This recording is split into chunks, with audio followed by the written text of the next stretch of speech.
have time for that right now. I'll be just fine. Okay, cool. All right. Okay. Well, hi, Mom. So, hi. How you doing? Good. How are you? I'm good. So today is my 10 years I know. sober, I know. which is insane. It's just unbelievable, but at the same time, it feels like it's always been that way, you know? It does kind of. Yeah. It's almost hard to remember all of that stuff. I mean, it's not, but it is. You know, I feel like I certainly probably remember more of it than you do. Yeah. I feel like you've blacked out a lot of it. I have a lot of it I don't remember unless you start talking about it, then it comes back to me. Yeah. But like headed into this one, it didn't seem very, maybe because now there's been so many of them, I kind of felt like, oh, it's not really that big of a deal. And then the other night, Skylar was asking me about it. And sometimes I suddenly remember things. And I suddenly remembered I was homeless over near Choices, running around. And I was wanting to do a shot. Mm-hmm. And it's kind of difficult at that point to just like, you can't just like shoot dope anywhere if you're outside. Like, right. And it's limited how many times you can go to the McDonald's bathroom because they start to know you. And of course, I looked, as you remember, I looked very much like a junkie. I had a picked face. I was skinny. I mean, I looked like a junkie. So, and I wanted to do a shot. And I saw a bush over there by the McDonald's and Choices and the CVS. And the middle of it was kind of like hollowed out. And so I crawled up under the bush. And I was sitting in it and, you know, hitting my ankle, hitting my wrist. There's like people walking by. And I just remember feeling such fear. That was the overwhelming feeling. Was I was so scared that I was going to run out of dope and be sick. I was so scared I wouldn't be able to get another $20. I was so scared that somebody was going to call the cops. I was so scared. But also when I think about that moment and being almost 35 and thinking, what am I'm going to get a driver's license? I don't even have an ID. I can't go live anywhere. I don't have any money. I don't have a job. And I'm also strung out physically on heroin. The thought of that moment to now, the thought of crawling out of that hole is unfathomable. Yeah. It's unfathomable. And that's what the video I was just making was like, you don't have to believe at all that it's possible. You don't actually have to have any hope at all. If you just go to a detox, and by the way, guys, if that's something that you're interested in right now, let me know. I think I've got a way to help you guys now, finally. But if you just go to a detox and just do what they say the first day, and then just like do what they say the next day, you can go there with no hope.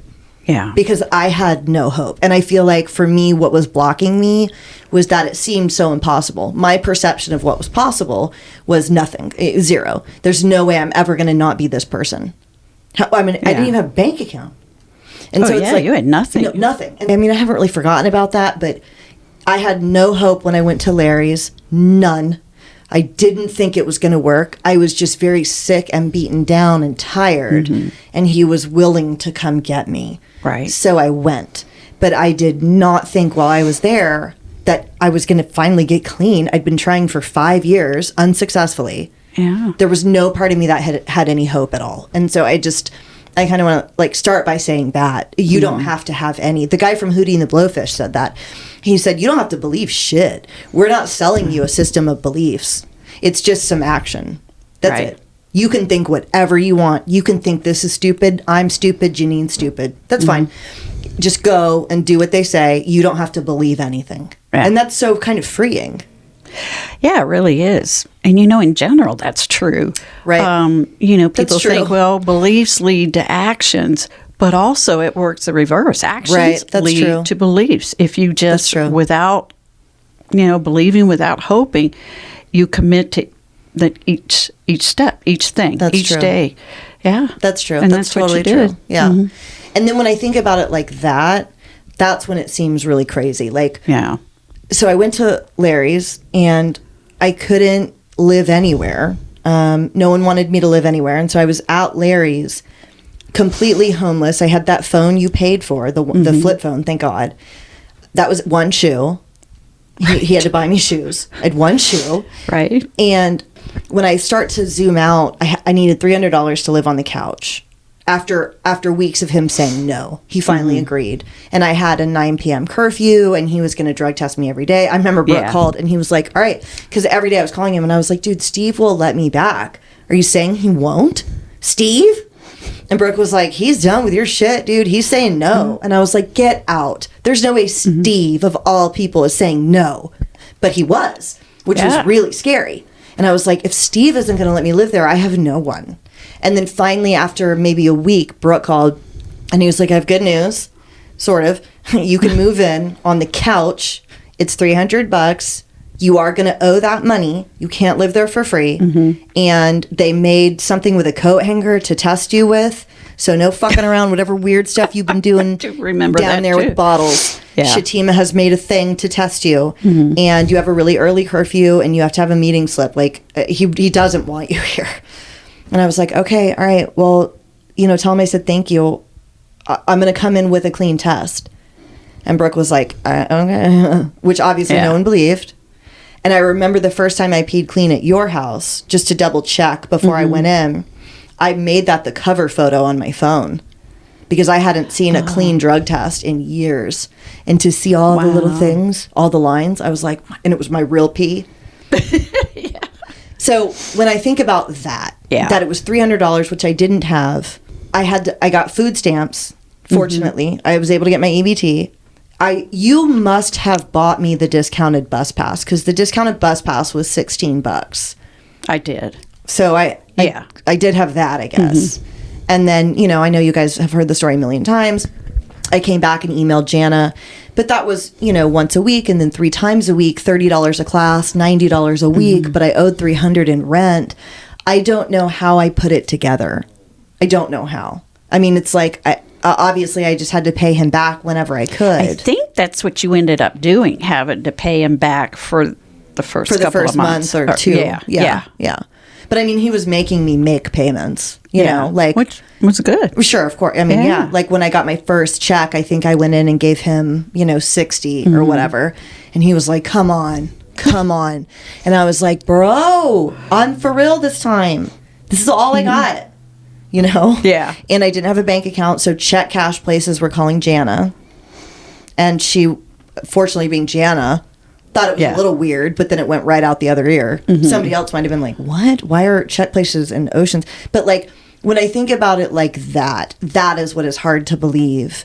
Yeah. That I was ever able to do any of that. Oh, I know. And had Hep C before the cure was out. So on top of all of this, thought I was going to die early. No, I know. That's what makes me think, when I look back, I'm like, that it just doesn't seem, I like, and I'm not even saying this like, oh my God, I'm so amazing, I did it. I'm saying it, looking back, it seems very unrealistic that would even be possible. I guess that's what I'm saying. Yeah. Well, people like me who don't have experience with, adult children or whatever, we forget that it's easy as stopping. Right. Because you've lost everything. I mean, just trying to get a photo ID, much less a driver's license, was difficult. Oh, you need your birth certificate. You need this. You need that. I don't have any of that. I know. Yeah. Luckily, I always kept a copy of things. Right. But if you weren't here with a lot of that stuff, I would have been completely screwed. And just, it's one little thing after another. And it's so overwhelming that, I understand why people go, it's hopeless. It's hopeless. It's completely hopeless. From here to, I remember those first few months over and over again, you'd be so down, like, how am I going to get out of this, Mom? How am I going to get out of it?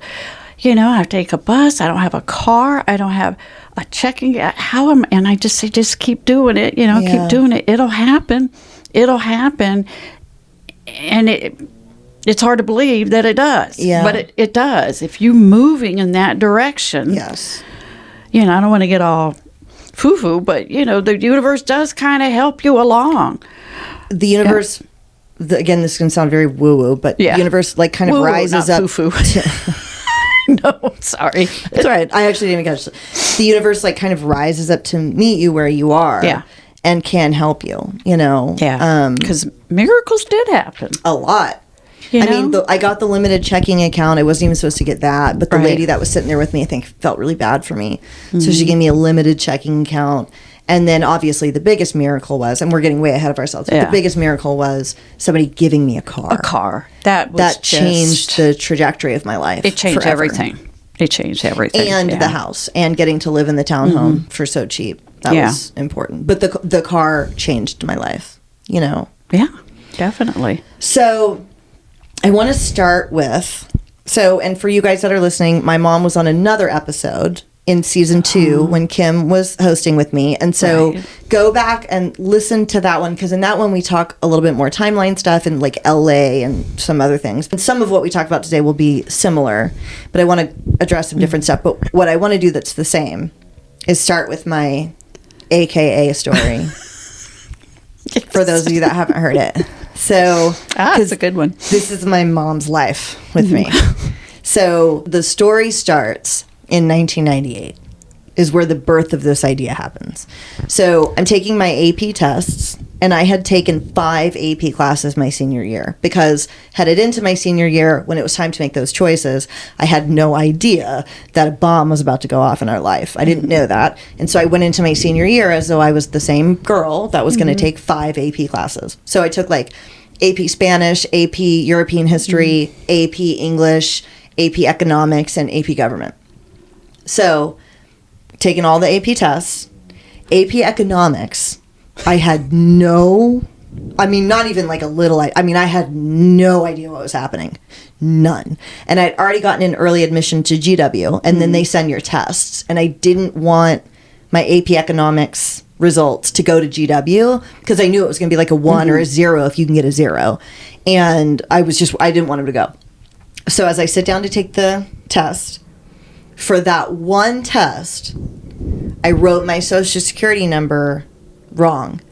I just flipped 2 middle numbers, and I thought, if I get caught for this, it was a mistake. I was nervous. It's within range. I just fucked up 1. Mm-hmm. Fine. So I take my tests, and Dad and I were at GW, like looking at the campus, and I called to get my scores. And I put in my correct social security number. And I only had 4 test results that have been sent to GW. It worked. Goes in the vault. Oh, yeah. Cut to, 20 years later, 10 years later, I'm getting arrested for the first time. And I had the same thought to do my social security number incorrectly, like I had done in the past, and escape the charge. And then also, I changed 1 letter of my name so that instead of Janine, it was Jonine with a different social security number. So we go to court however long later, and I remember you're sitting next to me, and I'm, writing my stuff and the bailiff is like collecting stuff, and he's like taking it from me, and you're like, "That's not your social security number." And I was like, "Shh, I got this." And then I remember you said, after he walked away, you were like, "Well, let me ask you this. What do you think that you just did?" And I said, "I ducked the charge." Fake social. I got this. And you were like, "No, Janine, because it's attached to your driver's license. So what you actually just did was give yourself an AKA, which is much, much worse." I was like, oh God, I was already gone with me shit. And to this day, if you look up my name, you get 2 sets of records, Janine Coulter and Jonine Campbell Coulter. And every arrest after that went under both names. Yep. So that is where my AKA that you guys have heard me talk about comes from. Forever. Yep. That's how that happened. Mm-hmm. Yeah. And then I wanted to tell you a story that I don't think you know. I'm pretty sure you don't know. So, and I'm preface this by saying I'm fine. Yeah. I'm all right. I lived. So, do you remember when I was staying at your house I'd gone to detox, and I had come back, and I was waiting to get into FRC. Right. And I was going to the day program, right, at FRC until they had a bed. Yeah, yeah. So, you would drop me off at FRC, and unbeknownst to you, I would not go to the day program. Oh, yeah, I didn't know that. I would walk up and asked someone for a cigarette, which turns out to be Sarah, who remembers this. I remember being like, this bitch, because she would see you drop me off and be like, bye. And then after you drive away, she'd see me look around and ask her for a cigarette and then just take off into Oceanside. And then a few days later, I moved in. And she was like, oh my God, that girl. So one of the days, I was cruising around Oceanside, and I had been, shooting meth and shooting heroin. And I went into the Goodwill down there on PCH, actually the DAV. And I went in, and there was a short-sleeved, button-up shirt. And I stole it. And came home to your house, and I got in, the next day or something. I was only at your house for a couple of nights. Right. And I had to wash my clothes and, bring clothes with me. So I threw that shirt in the washer. When I went to put my stuff in the dryer, there was the fabric softener tray and a black, thick, sludgy stuff in the tray. And I thought, and I was a little dope sick. I certainly wanted to get high. And there was black shit in the tray. And I thought, oh, I know what happened. I bet a heroin addict donated that shirt and left some dope in the pocket. And I just got it. Oh, God. The luckiest person on earth. So I fished that stuff out of the fabric softener, separated it from the blue as much as possible, and shot it. Oh my gosh. Into my neck. And after 10 minutes or so, nothing had happened. It was not high. And I realized I had just shot up, that was not heroin, of course. And I had just shot up dirt and fabric softener into my body. God, Janine. Oh, and I was sitting on your couch, and you and Mike are walking around, and I was trying to take my pulse, and I'm like, I'm gonna die. And then I started burping Downy, soap. Oh, God. Like a cartoon. I knew none of this. I know you didn't. Like a fucking cartoon, bubbles, and I tasted Downy. And so that night, I remember you guys were like, good night, and we're all happy because I'm getting into rehab, and I'm like, and then we're laying down, and I was like, oh my God.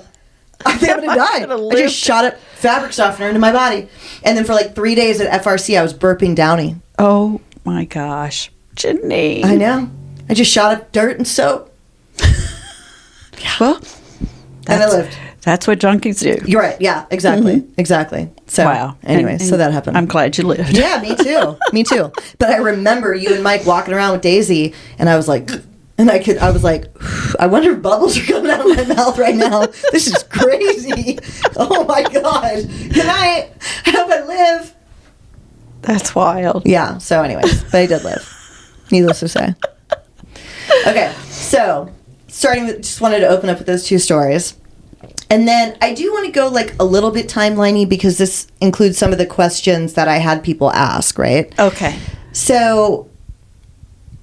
when we go back in time, if you go back to me as a kid, I was very high achieving, high functioning.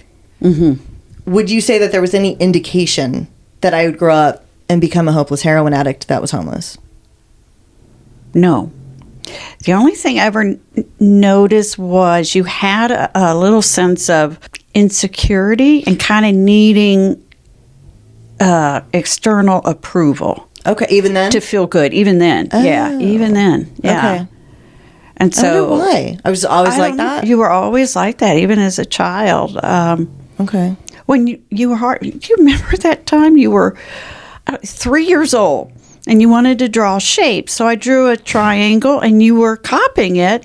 And I was like, wow, that's really good. And you got so upset. No, it's not. No, it's not. I'm like, it's great. It's a 3-year-old did it. It's perfect.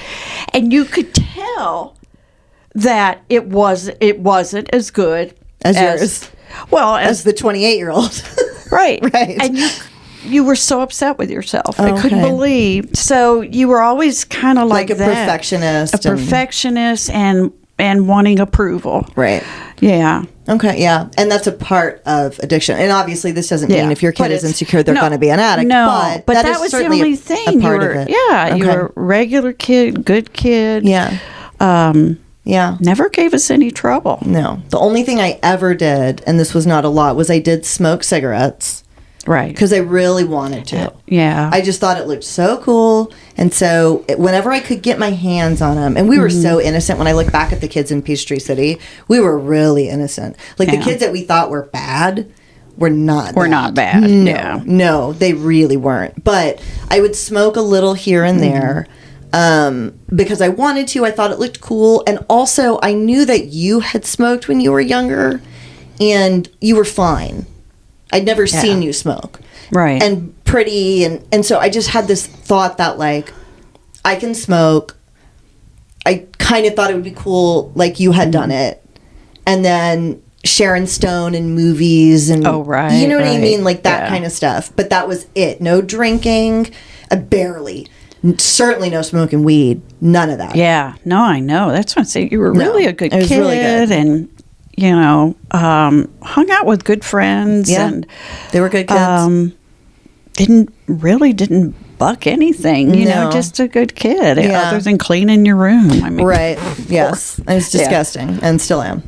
But although, hey, this looks not bad. That looks right? wonderful. Doesn't look nice? I was surprised. I walked in like, this is cool. This is cool. I really wanted to make it look nicer here. Also, can you believe that we're in this home and you stayed in my guest room and now we're recording this in a podcast studio? If you do think about me in that bush 10 years ago shooting heroin. Right. You know, I know. I didn't think I would ever have a place that you could stay in. I didn't think I'd ever drive you anywhere. I remember when I got the car and I came and picked you up. I was like, hey, come outside. And you came outside and I said, this is my car. And I remember you were like, where did this come from? And I was like, it's legal. Somebody gave it to me. And I took you to Starbucks. Right. And when we were in the drive-thru, you just started silently like sobbing. And I looked at you and I was like, Mom, it's okay. Like, I didn't steal it, which is not what you were thinking. No. You were like, I never thought we would have a moment like this again, where you, like, drove me somewhere. Yeah. For all those holidays, you would come pick me up from whatever shit-ass place I was in and then bring me back to it. I couldn't ever meet you anywhere or drive to a family thing. You had to come get me in my 30s, you know? Yeah. From wherever I was. What do you think? I mean, we kind of know, but why do you think everything fell apart? Well, genetically. Right. Substance abuse, alcohol, it runs rampant in our family. It has from my great-grandparents on down. And so there was always that risk. Right, that's true. And even on your dad's family. Yeah. And his family. The divorce was so hard on you. And, I've often thought, because other people go through divorces and they're fine. But I think it was just because what happened when your dad left was so different. Right. So like a 180 from what had been. Yeah. That it was hard to wrap your head around. Right. And then I think, too, just kind of feeling insecure yourself and needing approval, there's a little bit of, what happens? Is he going to still love me? Is this going to be, did I do something? If I'm better, will this, and just you couldn't wrap your head around it. But I don't know. I think things were so drastically different. Yeah. That you and your brother both just really struggled. Yeah. Yeah. I mean, that's definitely what happened. Yeah. And I guess, because the question would be, I don't think you could have done anything differently to stop that from happening. There's no way. No. And I think, too, there's addictive personalities, obviously. Right. And I remember when you were a little girl in church. I would eat a ton. I would leave and go eat all the donuts. So you had that kind of personality. With food. It was never enough food. That was the thing. Yeah. And so I really think that played a huge part in it. Yeah. And then, kind of the things being so different that it was hard to understand. Right. It's kind of a vulnerable age. Right. Yeah. Yeah. Okay, so, and again, any of the LA stuff, guys, if you want to listen to, and somebody asks a question that we'll kind of bring that up later, but skipping all, because then there are a lot of years where it's like kind of bad, but not that bad. And you're not totally sure. Like, I'm not succeeding in life, but I'm not a heroin addict. I had a house and a boyfriend and a car. And then ultimately at 29, 30, lost all of that and came and lived with you in San Diego. And that is when I meet Evan, who we'll talk about. And that's obviously when everything gets really, really bad. So I'm going to fast forward to all of that, because that's kind of some of the stuff that I want to talk about. And then people have some questions. So do you remember, do you remember the first time I told you I was strung out on heroin? Yes. I had come to your place with Larry, and you were in bed. And, had been doing well, and I think I just sensed something's wrong. Yeah. Something's wrong. And that's when you told me. Yeah. And, my heart just sunk. Well, what did you think? Because I remember laying there, and you were like, what is going on? Because I had this coke problem in the past, right? That I had been very transparent about with you. You knew you knew everything. Which also, by the way, I want to say that I think this is a bit of, not to use this cliche, but a double-edged sword. I wouldn't want it any other way than to be completely honest with you all the time. But I also know that's probably been hard for you, because both me and my brother will tell you anything. Yeah. And sometimes it's like not stuff you want to hear. But I was always able to tell you. I remember telling you in LA, I was like, because you're the person I told when I was doing coke when I was 22 or whatever. Right. And I had been using for 6 months, hardcore. And I was like, hey, I have a serious cocaine problem. And my brother gave me the money to move out of where I was. And just only you two knew. And I had never used again. And you certainly didn't get mad at me or anything. You didn't ever bring it up again. Like, you handled it well. Like, you never acted like I was a drug addict or anything after that. It never came up again until I was like 27 and I started using again. And I remember telling you, I was like, hey, fuck, and I'm doing coke again. It's like really, really bad. Like, I brought it up again at some point. And so with this, you'd come over, and I'd been strung out for a few months. And it was after my brother's wedding, soon after, a few months afterwards. And I remember saying, I am struggling with something. I've been doing heroin. I'm strung out on heroin. What did you think? Do you remember? Well, I was stunned. Yeah. I just couldn't believe it. Yeah. I just couldn't believe in it. How did that happen? How does... Yeah. Because I was teaching fitness. Yeah. Living in that place with Larry. I looked okay. I looked fine. You looked okay. I'd been teaching at Rancho Valencia forever and Extend Bar forever for a couple of years each. Yeah. I guess I was just stunned. And then I was sick to my stomach and really afraid. Yeah. Like, oh gosh, I don't know what to do about this. Yeah. I have no idea. I think I have a memory, and, you have to excuse me, there's a lot of this stuff I don't remember, and I think it, just didn't want to remember it. But I have a memory of going through your dresser drawers and hanging on to jewelry or something like that. Or maybe I went over there after you were out of the house and Larry was there and let me in to take some of your valuable things because I didn't want anything to happen to them. I thought you didn't, though. So that did happen. Yeah. But I didn't get anything back. So I did leave a dresser there. And I remember asking you to get it. But you wouldn't. Which was like, sorry, it's gone kind of thing. And like your Campbell's soup shirt was in there. Your wedding rings that you had given me. Oh, that's right. Yeah. Lululemon clothes. There was nice stuff in that dresser. My memory is that you didn't go get any of it. Or maybe you went and got pictures and stuff, but I don't think you got any of like the clothes or jewelry. You're right. I think you got my pictures and stuff. I got that. But you didn't know jewelry was in that. I mean, it wasn't hidden, but it wasn't like, I hadn't, because I was in detox and like, I think not talking to you. Or not talking to you, but like sick and not talking at that time when you went to Larry's to get it, but that was months later. Right. So I tell you in like December what's going on, and I don't get, Larry kicks me out in like February.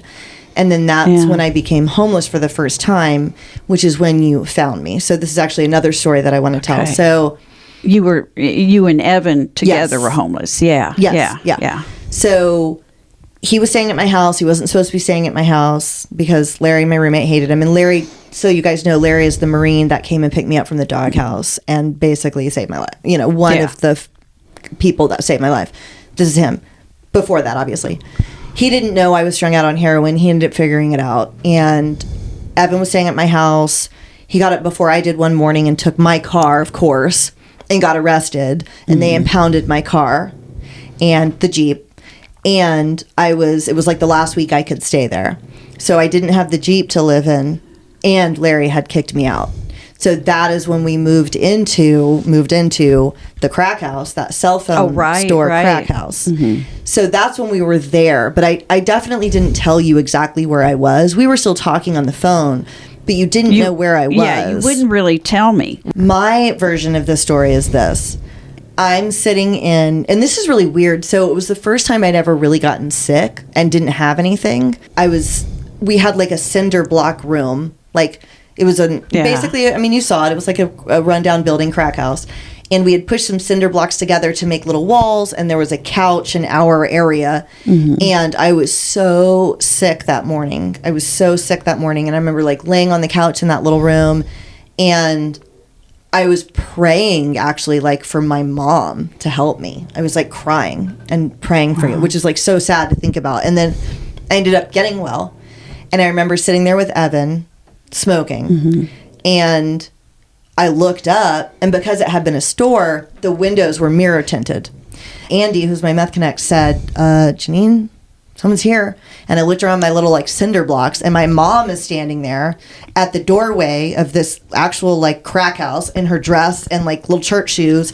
And two of the people that were in there had just like robbed a place. They're smoking meth off to the side. There was a super tweaker girl like hanging off the banisters basically. And then me and Evan. And I remember you walked in and put your hands up and you were like, okay. So, because all the addicts in there are like, what? Like, literally, the other two people have, like, cash and a gun out. And you walked in and you're like, okay, I hope everybody's having a great day. I don't care what anyone is doing. I am just here to see my daughter, as you walked straight back into our little, like, cinder block area. And I was like, what are you doing here? What is your... Because I think you dismiss how you found me. But to me, it was pretty, like, mystical how you found me.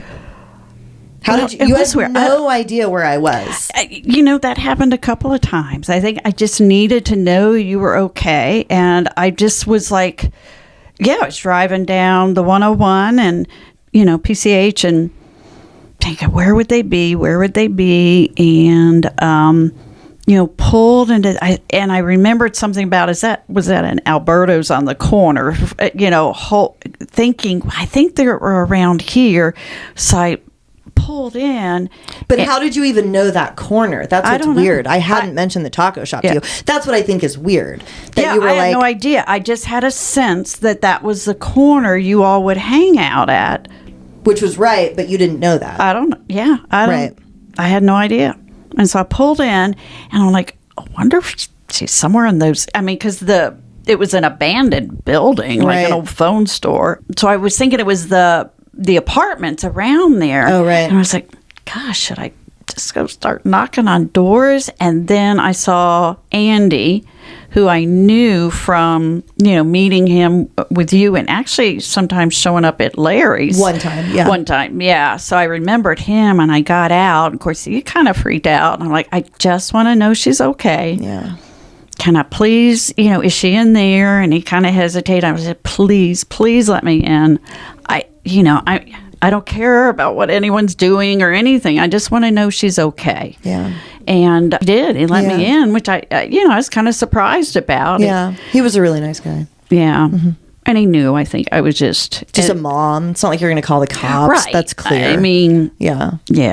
And so, and I did just that. I thought I want to reassure everyone. Yeah. So I'm like, I hope everyone's having a great day. Like, I don't care what anybody is doing. I hope everyone's having a great day. I'm just here to see my daughter. Pretty much that's what I did. Booked it to the cinder blocks. And then you looked at me. You were so shocked. Yeah. And I'm like, oh my gosh, are you okay? And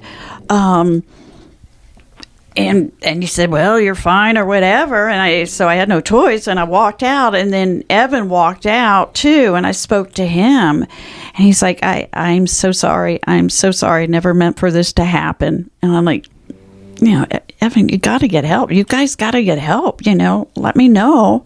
If I can take you somewhere, let me know. Yeah.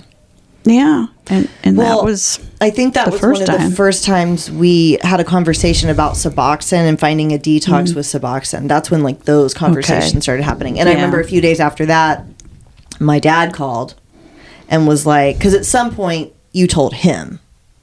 Yeah. And, just, the way that I am with my dad, like my big thing was don't tell him. Don't tell him. I will figure this out. Like in LA, I was like, don't tell him about any of this stuff. Like I'm going to figure it out, And then this one, kind of the same thing. Please don't tell him. And then obviously it got bad enough that you felt you needed to. I had to. Yeah. Which was obviously the right move because I paid attention. I remember he called and I got on the phone with him and he was like, if I ever hear about you making your mother come look for you in a crack house again, you will hope it's the DEA coming for you. It will be me. And I was like, yeah, I know. That was totally just like an accident, whatever, blah, blah, blah. And that's when we started talking about like the conversations for me to go to detox. And that was when Evan got that money. Since we're talking about Evan, people are always really curious about him. And I also wonder sometimes too, like, has he heard the show? I mean, it's gotten to a point where I don't know if it'll cross his radar somehow. I'm not sure. Yeah. I think I'll hear from him if it does. The last time we spoke was when I was applying for the lease at the studio. Our eviction was not on my record. And I thought, is there some way he took care of it? There's no way he took care of it, but I guess I should ask. And I asked, and he said, I did not take care of that, but it's not on mine either. And we had both just gotten married. And I said, well, I saw that you got married. Congratulations. And he said, yeah, you too. And then we never spoke again. So, and we hadn't spoken in, obviously like a really long time. When you look back on all of that, what are your thoughts about him? Because like the first thing you would think is, are you mad? Because when I met him, I was, so like behind the scenes, and this is something I've come to terms with later, I definitely still had a problem. I was only living in San Diego because I'd been a cocaine addict, but I was able to kind of dress some of that up because I had started teaching again. You had bought me that car, and I was not doing cocaine anymore. And when I look back, I probably could have lived that life for a long time, just like drinking and teaching, and I wasn't thriving in my life, but I wasn't some like gnarly addict, right? And I was... I was training those women. That's when I was training Linda, and she was setting me up with these like princes and stuff from La Jolla. Like that was my life, And then I met him, and everything went completely off the rails. Not right away. We dated with nothing going wrong for a year and a half, and then everything went off the rails. So like, did you blame him for what happened at the time? I know the answer to this, but do you blame him now? What are your thoughts about him in general? Because a lot of people are in toxic relationships. Their parents see them in toxic relationships. I mean, what did you think? Well, it's hard not to blame someone, but it was for me more like, why did they have to meet? It wasn't you thought that? Why did they have to meet? Well, yeah, because you were obviously bad for each other, but I never, it's the weirdest thing. I wasn't angry with him. I was certainly angry about what you all were doing. I was just like, what are they doing? And it's hard for me. I didn't have any experience. You don't get a manual if your child becomes a heroin addict. These are the steps to take care of it. And I didn't understand any of it. But I wouldn't, I'm like, well, he wouldn't have forced it on her, it was something where I kind of thought you were equally responsible. So I never did. Well, that's good. Be angry. And I felt bad for him because I knew what kind of childhood he had. It was awful. Yeah. And then, he was in the service and had been in Iraq a few times. And he had told me some of those stories, which I can't even bring myself to ever tell anyone again. They were so awful, so tragic. From over there?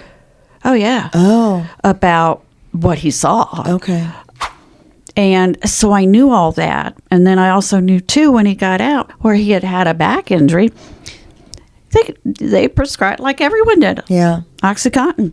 And so when the first military person to... And no services or anything, just bye. No follow-up. Just you're done. So I felt bad for him. But I was angry about the situation. I was not happy that you two were together, because I knew that it wouldn't help either of you. And, to this day, I'm not angry at him. I wish... Okay.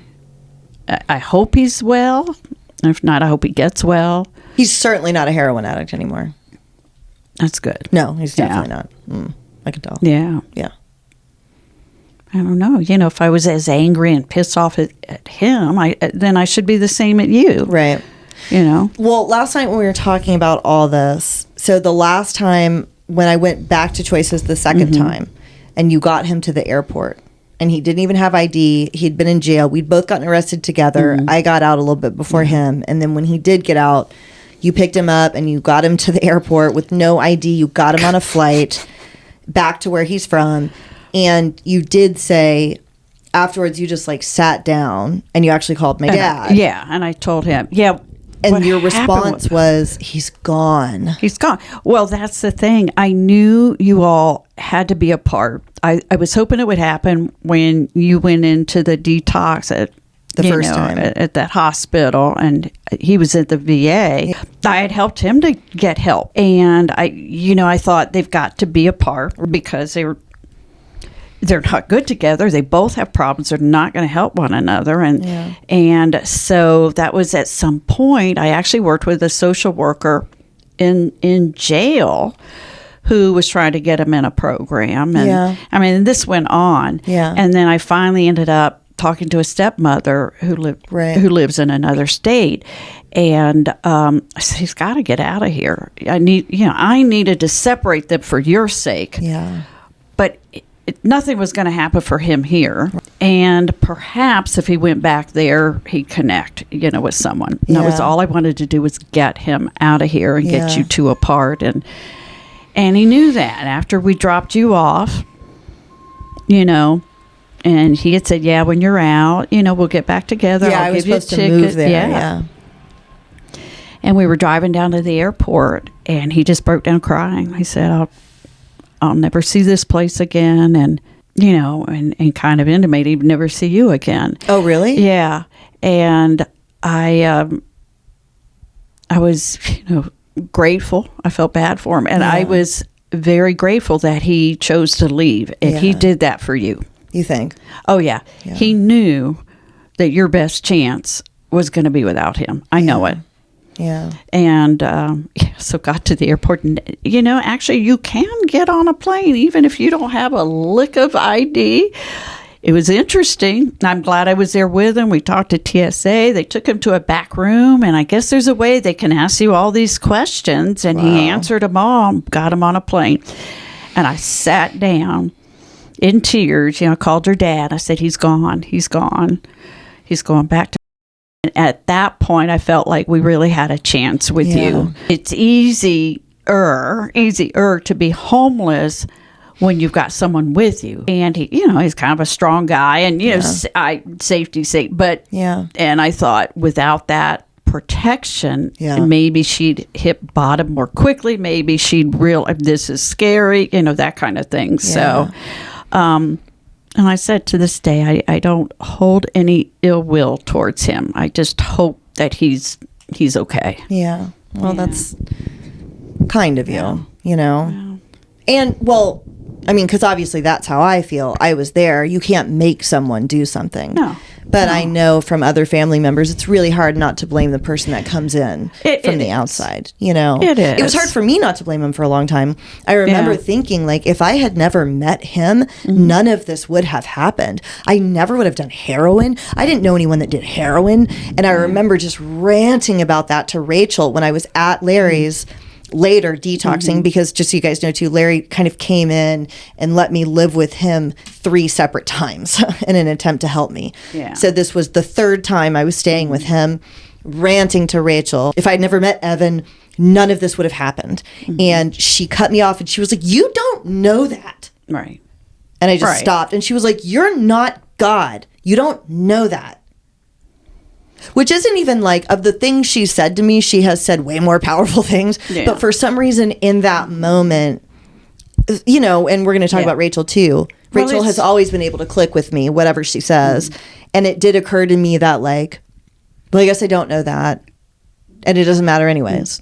It doesn't matter anyways. And then years later, I came to the conclusion that like, my gosh, a regular person that wasn't really a drug addict would never even gone out with him. Right. Well, that's what I'm saying. You were definitely attracted to him. It was clear that he was... had a problem. And you chose it, and that's what I'm saying. You know, you could have walked away at any time. Right. You know, I think it's so easy. You know, you want to blame. You know, you want to blame someone. You got to blame someone, and it's harder to blame someone you love. Right. You know, but, you know, I knew you were both equally... Yeah, culpable. Yeah, I mean, you're both struggling. And then I left rehab after 12 days. I was still so sick. Right. And I called him, and I was like, I just want to come there. I just want to come there. And he said, you need to go back. Yeah. And that was something that he did that was a massive favor for me. He said, you need to go back. And then he even called you. And I was so annoyed about this. They hadn't found my Suboxone in my purse when I got arrested. Mm-hmm. And I told him that my purse has Suboxone in it. And you were bringing it to me because you had gotten it from the police. That's he told you, take her Suboxone out. and I was like, that traitor. Well, yeah. I know. Yeah. I mean. But anyways. Yes. It's hard to do that. And that was the other thing. I knew that he told you to go back in. He did. I was like, you know, and it takes me back to that time when he and I were outside the crack house. Yeah. And I could see the look on his face, the pain. I never meant for this to happen to her. Yeah. You know, and I believe that. But he was just, you know, he was an addict. Yeah. Yeah. As were you. With far fewer resources and, you know, all of that. You know, all of that history, you know. Mm-hmm. One of the stories that I've shared on social media that people have really responded to is from that crack house, actually. I do end up going to detox. And I will say I am so grateful to you guys. I didn't do with this opportunity what I should have, but you and my dad did say, we will pay for one medicated detox for you. One. Yeah. And this is it. Because I was screaming about the Suboxone. I'm going to get sick. I need it. Whatever. And y'all did. And I didn't end up staying clean, obviously. But I'm forever grateful that you did do that. So on the way down there, well, the day before, I was supposed to meet you at like 9 that morning. And I was not where I was supposed to be. I'd broken into a Connect's house and I was trying to find some dope before we left. And Dad called me while I was like in this house. And if it was anybody else, I wouldn't have answered. But you know, I'm crazy about Dad. So I answered.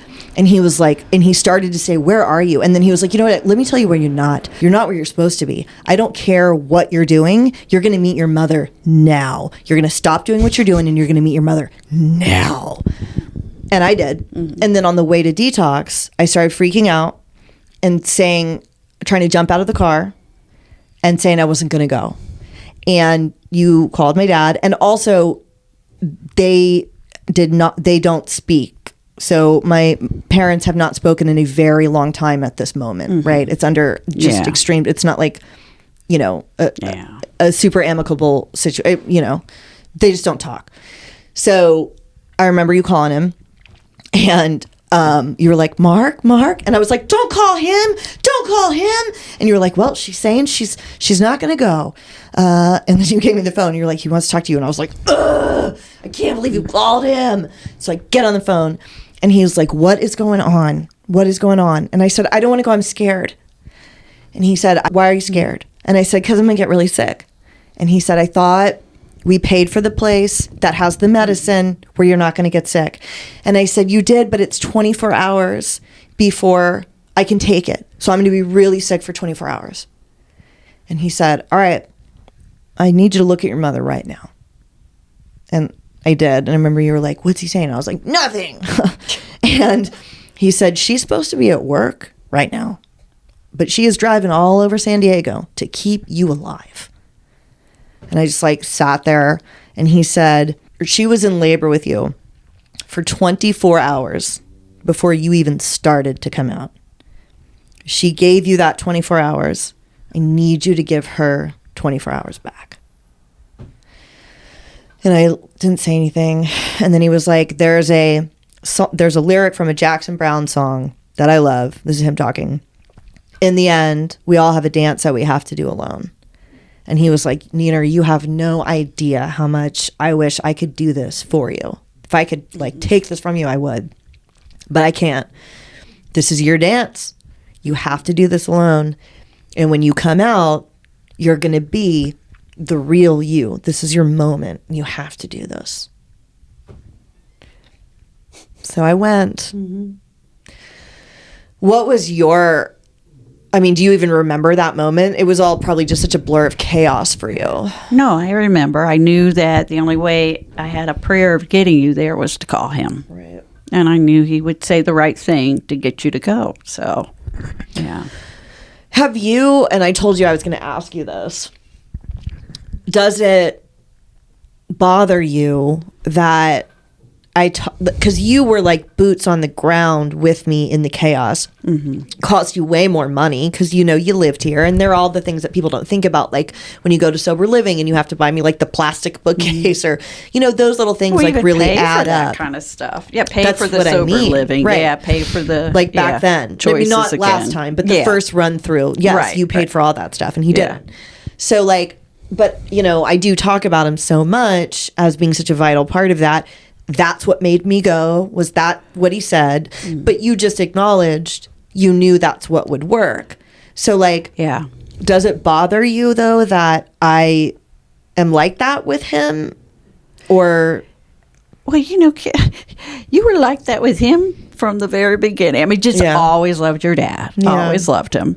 And, you know, kids generally love or bond more with one parent than the other. Well, I've always known that. Mom. Well, you know, and it's okay. We have a different kind of relationship, and you know, and you were special to you. Yeah, and that did work. I did go. Mm-hmm. So like when I think about it from your perspective, I'm sure there's a part of you that's like, well, at least. And I remember you said that to me once because we were talking about if I'd ever had a kid while I was using.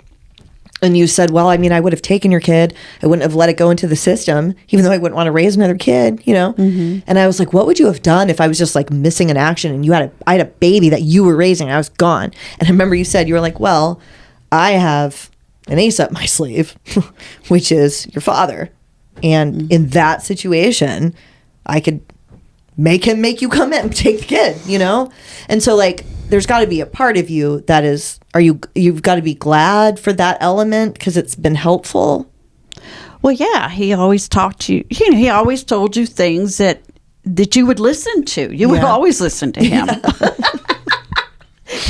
The math. Not the math. Yeah. No, she was 5 and she didn't believe me when I told her how to subtract. Equation. Yeah. And finally, I had to call your dad over, and he said, well, of course she's right. Oh, Dad, okay. It just was that way. Yeah. So, you know, I'm glad for that time that we were able to, you know, work together. Yeah. You know, I had the bulk. I had all of it. All of it. But he was a big emotional support for you when you needed it most. Yeah.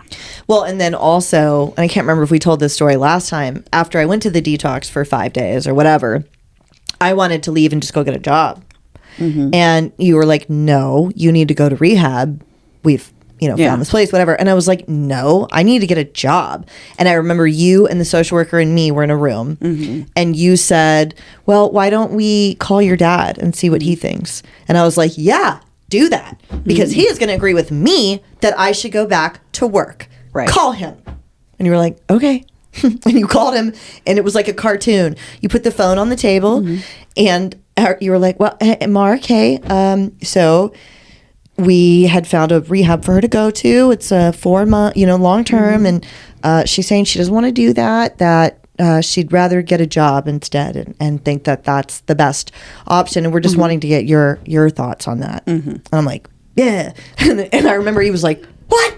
And I swear to God, the phone moved like a cartoon. Moved. Yeah. Oh, it and did. He was like, is this real? Is this real? And I'm like, I want to believe he's mad at her, but I don't think that's what's happening. Yeah. And I'm like, what do you mean? What do you mean? And he's like, you're going to go get a job? You're on heroin. And he was like, you're going to go to rehab. Is this real? You're calling me right now? I'm on a plane. Is this serious? And I was like, come on, man. I thought I could just get a job. And he was like, no, Janine, no. You're going to rehab. Can I go? Is this it? And I was like, and he got off the phone. I was like, yeah. But then I went to rehab. Yeah. Yeah, I know. It was so funny. Annoying. Yeah. And then I did go. And then, of course, that's not the end of my using. I do manage to be, well, after that is, then he and I are homeless together for a while in that awful apartment, which was the worst time ever. Yeah. And every Friday, we had no phone, nothing. And every Friday you would drop by, I think, to literally see if I was alive, right? To check in. Because there was no way to even talk to me. I didn't even have a phone. No. And that was the really bad time. That was when we were just straight up using full time. This is after I'd gone to the detox that we're talking about. This is after I'd gone to the rehab. We had relapsed and left, and we were just using. He'd gotten a little bit of money from the Marine Corps, and that paid our rent. And we were just using, and then that's when we did all the crime. And I got arrested 3 times during that time for domestic violence, commercial burglary, some other stuff, and then that strong arm robbery was the last one. Yeah. Which, that is probably the answer to this next question, which is the worst. What would you, if you looked back, what's like one of the worst moments of my addiction for you? Besides just all of it. Yeah. One of the worst ones was when you called me at 10 o'clock on a Thursday night from Las Colinas Women's Prison saying they had let you out. I didn't know you had been arrested or anything. No, you did. I did? Yeah, I called because that's the time I said, if Dad writes me, tell him to be nice. Because I thought I was going to prison. Okay. So this is the last arrest. That's how, you're the one that told me Evan had got arrested too. I didn't know. So Evan and I got arrested at the same time in 2 different stores. See, it's all a blur for me. And I went to jail and they charged me with a 211 robbery. And I was like, oh my, and my bail was $100,000. And I went into the holding and I was like, I'm just going to dress out and go to jail, and that's when you're like a jail person, when you know that, because your dress out clothes are more comfortable. You're going to jail anyways. Fuck it. Get out of holding. So I knocked out, dressed me out, go in the thing. And I called you from the second little room while waiting for the bus. And I said, hey, I got arrested. It is super serious. I'm definitely going to prison for like probably 6 months at least. And then you looked up Evan right then. You told me he had been arrested also because I didn't know. Right. And I was like, I don't know where he is. And you must have just assumed maybe he also got arrested because you looked up. And I was like, so when you tell Dad, please tell him to, if he writes me, just be nice. Like, I'm really sorry. Because his last email to me, it was nice, but he was really, I remember waking up the last time I was in jail, so sick. And I had a folded piece of paper on my bed. And it was a letter. And I opened it. At the bottom, it said, love, Dad. And I was like, oh, a letter from my dad. And I opened it to read it. And it's like, he was like, you are so far away from God and how we raised you. It's not even on the horizon. You have got to get right with God and your soul. And he gave me all these Bible verses. And he was like, I don't even know what to say. And I was just like, and I was just like laying back down. I was like, that's not what I wanted to see. And so I remember saying to you, please tell Dad if he writes me to be nice. Okay. And then I went to jail. And then I called you because they let me out. They let you out. Okay. But they were charging me with robbery. Yeah, I know. And I was hoping that you'd serve time because I knew you'd be safe then. That's when Dad called the judge and asked for them to give me, this story. He called the judge. He couldn't talk to a judge, but he left a message. And he was like, she's on his docket. She is a menace to society. I would like for her to get the max, whatever prison time is, please. And he was so mad when I got let out, Yeah. So I called you and then. So, yeah. And I knew, because it was so far away and it was 10 o'clock at night, I'm like, she's going to what's going to happen to her? She's alone. She has no money. And I did drive down there to pick you up. Yeah. And you were high. And I realized, on the Librium from jail. I was like, what is wrong with you? And they had given you Librium. I was out of my brain. I know. And I was so upset. Like, she's whacked out on Librium, and they just release her at 10 o'clock at night. Just into the road. 40 miles away from where she hangs out. Right. Yeah. So when you walked in, I was laying on the bench, right? Mm-hmm. Yeah. Okay. Yeah. And so, I picked you up, and I, driving home, and you said, at one point, you said, can I spend the night with you? And I said, are you going to want to go to a detox tomorrow morning? And you hesitated. And I said, then no. Where do you want me to drop you off? And you said it is, darn Motel 6 or whatever with, I think it was Brooke. It was Brooke, yeah. Who I didn't really but you know. Didn't know that. I didn't know him. No, yeah. And I've never been so sick in all my life. And the reason we give that caveat is Brooke is actually a great guy. He's the one that gets me into sober living later. You don't know any of that. Also, he had just gotten out of prison. He'd done 18 months. He'd been raided. That's why he was in that motel. And you didn't know who it was. No, I didn't know who it was. Right. And I was just sick about it. And, I dropped you off. Well, good luck. And I just got out of the car and walked away. And like I said, that was probably the worst. That was probably the worst. Not knowing what could happen to you, knowing you could, just to say, no, I'm sorry. You can't spend the night with me. You're not willing to be clean. How did you find, this is one of the questions, how did you find the resolve? Because like with Skylar, he's a grown man, not my child. And I'm like, what am I going to do? I'm just going to make him go outside? I didn't even want to do that with him. How did you, I mean, I guess I did in the end. How did you find that resolve with your own child? It was, the whole thing was a process for me. I mean, your journey was I was going on a journey too. I have, as a parent or a loved one, you have no idea how to manage and at first, you just can't believe that, your adult child is doing all this. So it took me a long time to even wrap my head around the fact that you were, using. And then, of course, I had to believe it when you said heroin. And but you don't know because every ounce of your being as a parent and as a mother is to protect your child, no matter how old they are. Yeah. And to want to help them and want to believe every word they say. That's the thing, wanting to believe. Yeah. And we had gone through so much that by the time you had gotten there with heroin, I had learned that I can't believe you, but it's still, and, I did, so I went to Al-Anon, even I think before then or around that time when, things were really serious. And everyone was there talking about tough love. And I thought it was so tough. Like, well, they'd rather use and be with me. So forget it. I told them, don't come back until you're clean. And that didn't sit well with me. It just didn't. And around that time, too, I went and saw a psychologist. And his words are the words, I chose to live by. Because he's like,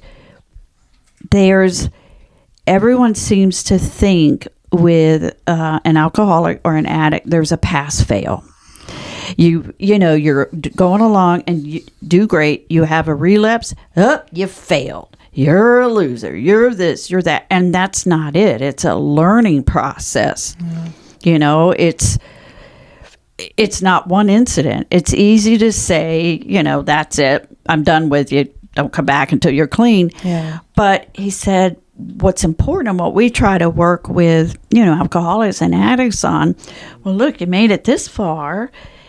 Let's talk about what happened to trigger you. What do we do next time? Yeah. So that take away the shame from the person. Of course, there's just so much shame. Yeah. Already, I don't need to add to it. Right. Well, how is that going to make you feel better? Right. Yeah, you're right. I'm a freaking loser, so I'll just keep using. And he said, and that was such good advice, because I think, I thought he's right. It's not a one and done for most alcoholics. And I used to work with women who were victims of domestic violence. And we would say, we knew statistically that a woman would generally leave an average of 7 times before she's able to leave for good. Okay. It's not that it was a pass or fail every time. Yeah. It was some, she, got scared or whatever. But with each time she did it, she got a little stronger. She learned a little more. Yeah. And it's the same way with alcoholics and addicts. You learned a little more. So let's focus on that and help you get back on the wagon, so to speak. And so that's what I believed. And the tough love part, I think, really does come with what I finally realized I do. I would always love you, and I always be there for you emotionally, and never would cut you off, because they already, you already feel isolated and like everyone hates you. So never do that. And what I learned was just don't support it financially. Don't give in to that. Yeah. It was easier for me to do when you were with Evan, because you had somebody there with you. I knew y'all were homeless. It made me sick. Yeah. But he was there. Right. But then I was homeless alone for a while. But then you were homeless alone. Yeah. And that, I mean, you're tiny. Y'all, she's tiny, blonde hair, blue eyed, and a woman out there alone. It was so hard to take. I was constantly worried. And then that night when I was dropping you off, I thought, what's going to happen to her? She's going to die. But I knew it was the right thing to do. Yeah. I don't know what was going to happen, but I could not say, well, okay, you come back to the house. I knew I couldn't do it. And I just hoped that you would be okay. Yeah. But that was the worst night of my life. Just, having to drive away from you. Yeah. Yeah. But that's, and that's a hard thing. I get a little bit on a soapbox, but people talk about parents, oh, you're just enabling them. You're just this, you're just that. And they've never been through it. They don't know. Yeah. They don't know. We don't know. We don't know how to manage it. And like I said, the love of a parent becomes so much that you're still in denial a lot of times when it's right there. You want to believe every word they say. Now, you get burned so often, and I got angry. I remember one time you were at the house and something happened. I'm like, I just can't compete with an addict, Well, you said that calmly, though, actually. I know, it's true. You walked into the bedroom, but you've definitely got mad other times. You also said, do not, if I ever see you again, I'm going to call the police. Like, that happened. I mean, it's not like it was that was after the theft. Yeah. So, not by you. But. Right. So you came into the room and said, because you were letting us kick and we weren't actually kicking. We were just pretending to. And after like 3 days, you came in and you were like, all right, so here's the deal. I can't compete with your addict maneuvers. Yeah. And I'm not going to. And I can't keep up with you guys. So I need you to leave. You can take 20 minutes and pack your stuff, and then I need you to go. Yeah. I was like, Mom! And you're like, no. But that was when I was with Evan. That was when you were with him. And then that was when we moved into the Jeep in the driveway. Right. Just outside the front door. And I still can't believe it took us a while to even see you there. It took you guys like 5 days. Driveway. Well, during the day, and it's only because he left. It's only because he left his shoes out, like we lived there, like an idiot. We would skitter around town and do our dumb dope fiend hustles during the day, and then after y'all went to bed, we would go climb in the Jeep. The seats were down in the back, and the windows were tinted, so we wouldn't get in there until midnight. And, hit with a flashlight and lay down. And then y'all would get up and go to work, do whatever you're doing. We'd see your heads walking by. We would just be laying there. And then you'd go to work. Yeah. And Mike would walk Daisy and go back. And then we would sneak out and take off. So we were only there at night, but still. And then this idiot. And then he leaves his shoes outside. Right. Like it's our trailer. Right. And then I remember I saw Mike see it. He walked with Daisy and he was like, and he shook his head. He walked up, looked in the window, and we made eye contact through the window. And he didn't even say anything. Yeah. He just went and got you. He was like, I'm not even fucking with this girl. He just went inside. He didn't say a word. Mike being her husband, my stepdad. And you came out and you said, y'all get out. Yeah. You didn't even yell at me. You were like, get on, get out, get out. And then Mike rigged it to where if we opened the door, the alarm went off. But then Evan rigged that to not happen. Oh, so we did it again. Oh, gosh. But then y'all knew, like the next day then we knew we could look. And saw us and we left. Yeah. I know. And I was also worried about your neighbors. I actually had the wherewithal, believe it or not, I was like, okay, I need, my mother lives here, right? Mm-hmm. I need her neighbors to not be like, wow, this lady's junky kid is in the driveway. Like, I do actually remember thinking that and telling him that. I was like, believe it or not, I don't want to make my mom look bad, okay? I know it seems like I don't give a shit, but this is a nice little, nice area. I don't need her neighbors thinking she's got some junky daughter hanging around, which is what's happening, but, Right. But, so, anyways, that's all even, years before I finally stop. Yeah. And then when I do, I was just going to say, because you had talked about what was the most frightening experience or the worst. There was another time at the 7-Eleven. Oh, yeah. At the 7-Eleven. Yeah. This is when I was homeless alone. Homeless alone. You didn't have your phone. No. You asked some guy from 7-Eleven, and this was, I was worried, and I want to back up to say that, I did get you a phone. After this, I think. At some point. It must have been after that because, I think some real strict, tough love folks would say, well, no, you're just, feeding into that. But I didn't do that for you. I did that for me. Yeah. I wanted to know that if I called, you were okay. And that if you needed me to come get you, because you're in a dangerous situation, I would. And the other thing, too, is, and I kind of got off track with the tough love, emotional support, always, having you over for the holidays, because I still thought it was very important to have a family family connection. Yeah. So that you had a reason, a purpose. Shady places and bring me to holiday dinners and then bring me back. I know, but where I drew the line was money.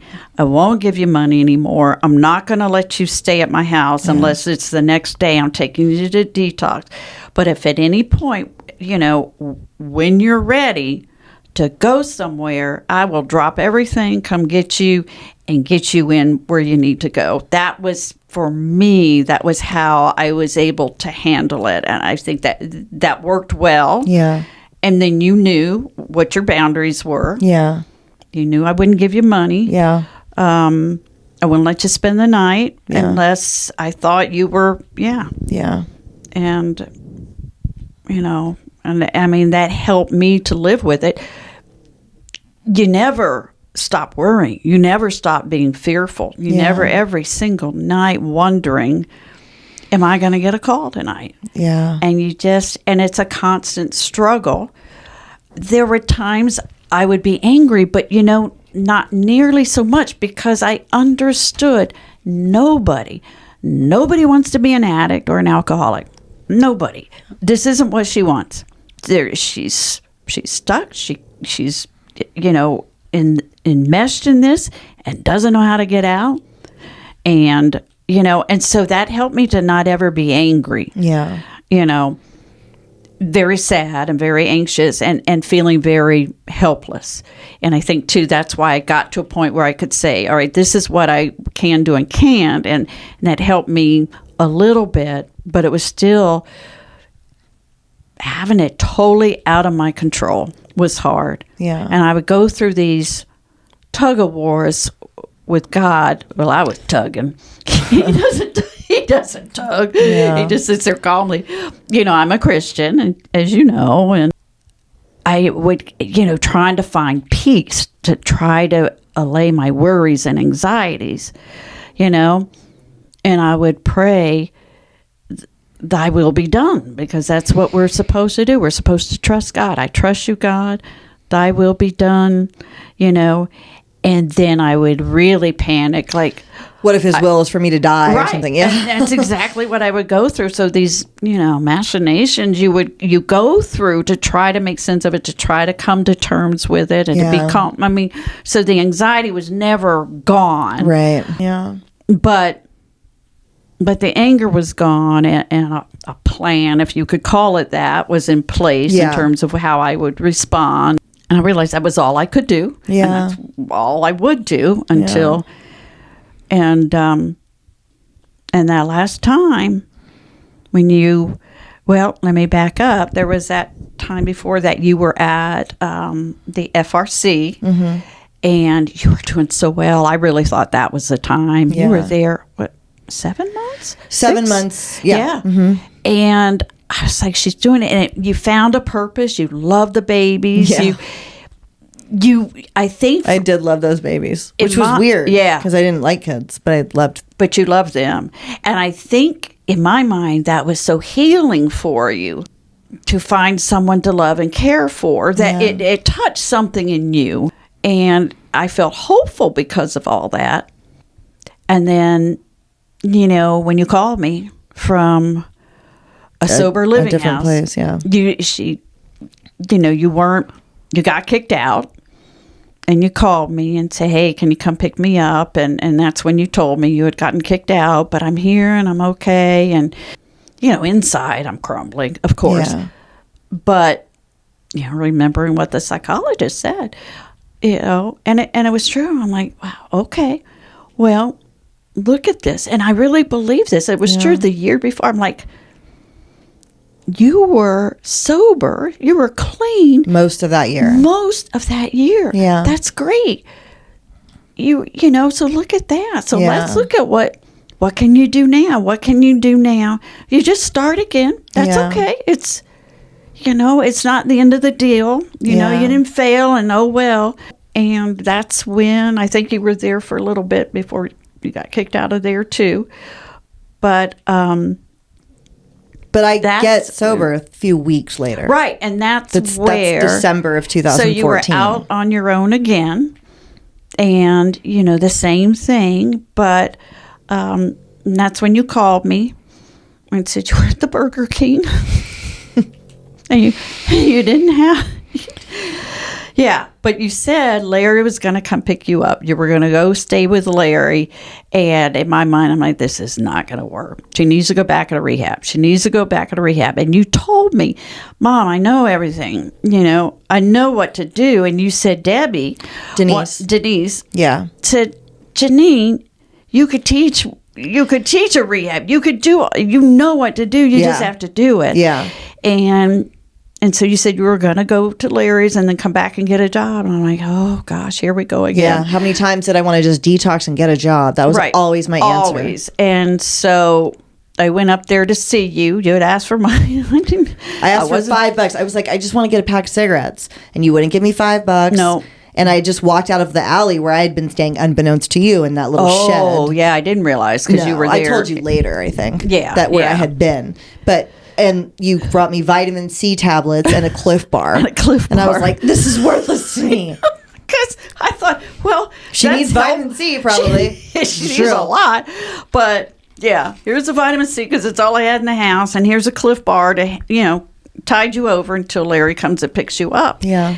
And I said goodbye. And, again, like, oh, gosh, but whatever it was, you did it. And what do you think? This is a huge question, but what do you think was the difference? And actually, before I forget, we got to do our little. I got to tell you about this. Oh, okay. This magic mind, because now we're moving into the positive stuff. Okay. Yes. So, magic mind. I love this stuff. I have done so much more creative stuff since I've been taking it, and I've been sleeping better. So there's a nootropic in it called Cognizin. I cannot recommend this stuff enough. I'm even asking my mom to drink it mid-show here, mid-roll. Oh, yeah. It's tangy. Oh, it is, but it's good. Uh-huh. Oh, it's good. Oh, I really like it. It's good, right? I'm telling you, I think it's like made me less tired during the day. I'm sleeping better. It's very helpful. Creative. I finally did that sober living Santa Claus skit. I hadn't written something in a long time. It's just been very helpful. I'll have to try it out. Well, you can use my code. Oh, perfect. Heroin 20. Heroin with an E. With an E. Okay. Yes. Yeah. So anyways, why do you think this time was finally different? I have no idea. Yeah. I have no idea. You know, I think for you, I mean, you know, I had to be living in the doghouse. You know, they always say you got to get to a bottom, and I thought you would have gotten to a bottom, 35 times before then. But I think, yeah, you knew you had burned all your bridges. Yeah. You were in a doghouse. Yeah. I think you were just tired of it. I was. You were just tired of it. Because I had been, and I've shared this before, I had been more scared. I was the most scared ever at that other place that you came to. Oh, that's right. That was really scary. I thought they were going to kill me. Yeah. I wasn't scared in the doghouse at all. Yeah. So I don't know why that was the last, but it was obviously uncomfortable. I was freezing cold. Yeah. And I had all that time in FRC to be normal. And choices normal. And all the times, all the periods of sobriety where I would get a job and I wouldn't be strung out anymore, and all of the things I would start to do again. And when you put together months like that, it starts to feel a little possible again. Yeah. And then also it feels better, obviously, than being strung out. Right. And so I remember being in that shed and being locked in the shed and thinking like, but I will say I had no belief that this would be like the last time. Right. I didn't think that. I just really wanted to get out of the doghouse. Larry happened to call me. I was like, yeah, if you could come get me, great. I did not think that now I would get 10 years. I definitely didn't think that. I just was tired. Well, I think being at FRC was the thing that changed, because you made the point. That was a long period of time to not just be clean, but to start doing some things that were productive. Taking care of those babies, going out, getting that. And I think it was long enough for you to get the sense of what normality what life could be like. What life could be like. Yeah. And then, because really it was just after that, you had a blip, and then got to Larry. So, I don't know. Yeah, I got kicked out in like the end of October, and then I'm sober in January. So it's like not that long later, So Skylar has relapsed a lot, right? Yes. Yeah. And had a horrible relapse 60 days before we got married. Right. Stole my car, took it to Mexico, overdosed at the wheel, got me sued because he was in my car. Married him 2 months later. What did you actually think? Well, at the time, I didn't know all of that had happened. No, you did. You were with me at the house. You knew all of that. When he stole the car? Yeah. You came over to the house because he was missing. See, there were several times that it happened, and I didn't realize. He was missing, and you came over, and we were in the living room, and I didn't know where. You were looking up accidents online. Oh, that's right. We didn't know where he was. Yes. Okay. And then at some point, I was like, what is my I guess I need to call his family. I mean, he's now been missing for 7 hours, and I was freaking out, and then he suddenly called me at night from his phone, and he had hidden his phone on the job site because I had the Life 360, gone to Mexico, overdosed, gotten arrested, and instead of taking him to jail, they brought him back to my house, I think because he was injured, but he got a DUI. Right. You were there. Okay, that was that time. Yeah, I was thinking there was that. Another time that happened. Well, I just remember it was 2 months before you were married, and I was concerned about you. Yeah. I mean, you were clean, and I just, I was just concerned that you were going to get involved in a situation, and if you went through with the wedding, that you'd feel stuck. which it is more complicated if you're married, and then they relapse, and then all the consequences, And I really liked Skylar, but I was concerned. At the same time, at that point, I don't know, I trusted you. You knew he had been clean. Well, I knew he had been clean for a while. Yeah. And, but I was mostly concerned. I wasn't going to say, you shouldn't do that. Yeah. But I was concerned that it was not going to work out well. Yeah. But obviously that's not what you think now. No, and I struggled with this last relapse because it was so bad. So bad. And again, my concern was for you. And I felt like he is going to bring you down to a hole financially, if not otherwise, that you'll never recover from. Yeah. And, at that point, I was thinking you should probably leave him. But then, talking to you were so, positive's not the right word, but you just knew that if he got help, that he would get better. And you were right. You were right. Well, there's also the difference between Skylar and Evan is a Grand Canyon where, and the difference for me is this: Skylar works a program of recovery every chance he gets. Right. He gets a sponsor. Mm-hmm. He goes to meetings. He does step work. He starts working out. He gets a job. He's really good to me, right? Takes care of, loves me. Wonderful. Wonderful to me. Yeah. And so that, to me, I think is the other reason why, if it was someone else, if all the other things weren't in place, then I would never have. I wouldn't have dealt with this. But I think because of that's why I chose to continue to work through it. Yeah. And you were right. You were right. You knew better. It was hell. It was hell. Hopefully. I mean, knock on wood. It's so good this is the first time I've seen y'all in a year and a half, and just so good to see him be him again. Yeah. Because the last time you saw him, he was bad, right? He was looking real bad. Yeah. And it was. Oh, that's right. Because that was right before we left. He was bad. Yeah. Mm-hmm. But and he wouldn't care if we share this. He made an amends to you last night. Yeah.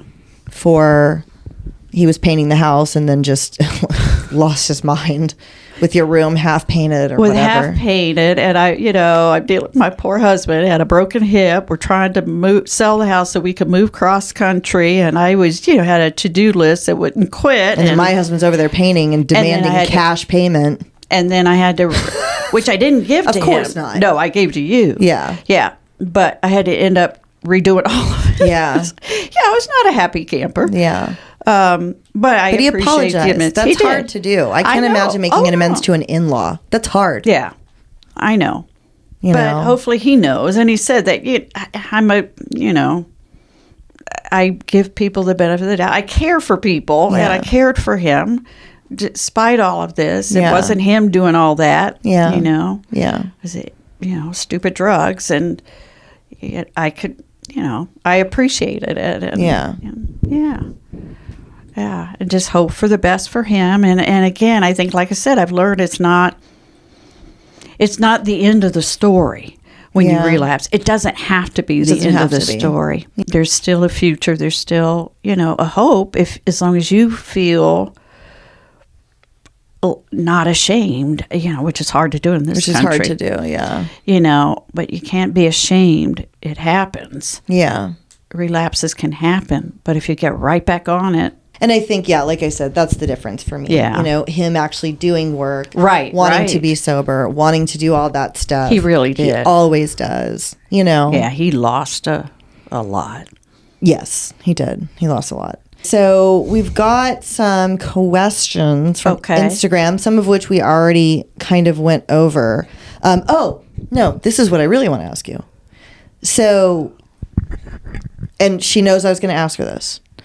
My whole thing with recovery is that my addiction, which I thought was the worst thing that could ever happen to me, actually made me so much stronger and more resilient. I wouldn't change any of it. Yeah. Blah, blah, my whole messaging.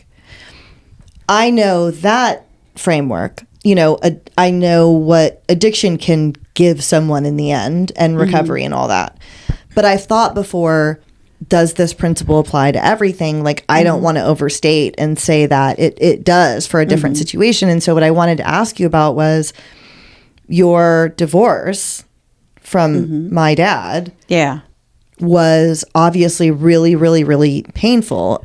Oh, yeah. I was devastated. Right. I was absolutely devastated. And to paint a picture for people, I want to understand. So, like, married, you know, together since 17, married 22 years, travel all over the world, 2 kids, and he is objectively a good one, right? Like, does well financially, you know, handsome, healthy, funny, kind, walks my best friend. Yeah. Walks his talk. He's a good man. I think that's also why I kept coming back to Skylar. Skylar's first response is kindness. Yeah. And you know what I mean? And that's how dad was too growing up. Yeah. And anytime a guy wasn't like that or they were like a jerk, I was like, this is not working for me. And Skylar's so kind, always. Yeah. He's so empathetic. But anyways, good guy, had money, traveled all the time, going skiing, all this stuff. And then just such great family times. Over. Yeah. And then just over. And then over. And you're in your 40s, single. That was like, and I asked you the other night, you do say that it was a good thing that happened to you ultimately. Yeah, ultimately. Can you walk us through like that heartbreak and how you healed? Yeah. Because it was really sad. Well, yeah, it was absolutely heartbreaking. Like I said, we had been together since we were 17. Kind of grew up together. The times we spent as a family, I still, I just miss those. Yeah. We were so neat, so cool. And yeah, I fell apart. I really did. Just, got extremely upset and depressed. And I, luckily, I'm a Christian, and I was at another Methodist church, and we started a class. It was divorce care, and it, kind of helping you as you were going through it. And it happened soon after, we split up. And I'll never forget the very first class. They said, well, I want you to be realistic. For every 5 years you were married, it takes about a year of recovery. And I was like, it's going to take me 5 years to get over this? So I was devastated. But then I realized, again, it's a process. Yeah. And you're not going to feel as painful as you do right now, and I was in pain for a long time. But at some point that helped, and being with others, support groups are always the best. Yeah. They're the best, because people understand what you're going through. Yeah. And you learn. We actually had like some men in our group who had left their wives, and just them hearing our stories was, they're like, oh my gosh, now I get what, and it was so learning for all of us. But I didn't ever want to do this again. And I thought the only way I'm going to grow and, get over this is I have to do kind of an honest inventory. I have got to look at everything, the part I played in it. Yeah. It's easy to say, oh, well, they left me for someone else, or whatever, and be the aggrieved spouse and all of that. But I didn't feel that way because I knew he was a good man. Yeah. And, things happened. But I did. I started literally from when we were first married, and I wrote down all the way through, these are the points at which I screwed up, or I didn't do this, or why did I have this attitude, or I went all the way through. And then I wrote him a letter, saying, basically, I'm sorry for the part I played. You were such a good man and all this kind of stuff. And I wanted to take responsibility for the part I played. Because, in a marriage, there's always, everybody plays a part, unless it's domestic violence. But in a separation, and I wanted to take responsibility for my part. And it took, the deepest pain went away after probably a year or so. Okay. But it was still so hurtful. I'll never forget, right after he left, I had to go to the Bank of America to get my own account. And the teller said, well, do you want another name on it? And I just broke down crying. No, just me. Oh. It's just awful. But then slowly, and it was still very painful, but slowly, with the support, we would all have fun and go out and hang out. And I didn't have, I didn't have anger at him because I knew it takes two. I knew my responsibility. I still had regrets or whatever. But after 4 or 5 years, I was like, no, even sooner than that, I was over it. And then I found myself again. It's the weirdest thing. I was more relaxed. Yeah. I was just me again. That I think I got lost. Nobody's fault, but as a wife and mother, you spend your lives with their interests and always this and that and the other, and you kind of forget about yourself. Point the mic back again. Oh, this is really good. About yourself. Yeah. You forget about that, and I was able to start, being relaxed and like think about me again and what kind of things do I like. And there was a certain kind of freedom, and I really, it was the best thing that happened. I think I might have stayed stuck for a long time. I wouldn't have grown, and it was the best thing that ever happened. And it's funny, you think it was the worst thing that ever happened and the best thing that ever happened. And only time made the difference. Right. Time and work. You have to take responsibility. Yeah. You just have to. I mean, you basically did a 4-step without knowing what that is. Yeah. It's like extreme accountability for that's how I let go of being so mad at Evan. Yeah. I had to look back and say anybody else wouldn't have done heroin, Carrie or Barbara or somebody. They would have just left. Yeah. Of course. Right. And I had to take, and I feel like for me, that's always the way out of not being mad. That's how I stopped getting mad at Skylar too. I had to say like, I chose to continue using our savings to keep the house. I chose to do that. Right. I could have left in that second month. I didn't. Right. I did that, and that was how I was able to like not be so mad. Right. Were you worried that you wouldn't ever get married again? Or, you had to have been worried about dating in your 40s. Were you like, oh my gosh, I can't believe I have to do this again? I hadn't dated since I was 17. Right. It was like, oh my gosh. But no, the good thing was we had this big, kind of singles group, where all of us were about the same age, and so we could do a lot of group activities, and it was easier to kind of get back into the swing of things and date each other. Yeah. Well, that's how like 12-step is sometimes, and that was when I started having more fun with it. Was when the group where I met him, and that was healing also to know I could have fun again, and I could go on dates and everything, and then, for me with divorce, so many people make the mistake of trying to divorce. You start dating again right away, and you cannot. I was determined I would not date until I was more healed, so that I could learn from that. And what was an indication to you of being healed? It was time. And things weren't so painful. Okay, yeah. Like I think I had waited a year, and then I dated, and it did not go well. Right, I remember that. Yeah, it did not. And I'm like, okay, I forgot about ready. That guy till right now. Yeah, and I was so hurt again. I'm like, whoa, I'm not going to do it. I got it. So I waited. Okay. I had a good friend who was gay. Yeah. And nobody knew it. And we hung out for a long time, and it was great. And it was probably another year and a half before I met Mike, my husband, and I was ready, and he's a great guy. Yeah. And you ultimately think that he's actually a better choice for you, right?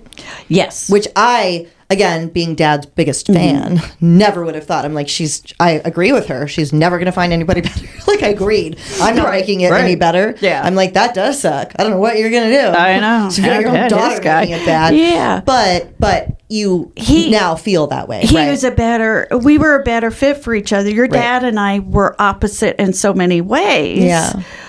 We were just both good people and didn't like to hurt people's feelings. And so that, a lot of that happened. I didn't know anything about sports. I didn't just embrace everything he did. Yeah. But then, like with Mike, we are both such nerds. We're the kind of people who go to a freaking museum and read every exhibit sign. It's just annoying. True. We both love to read. He is also very laid back.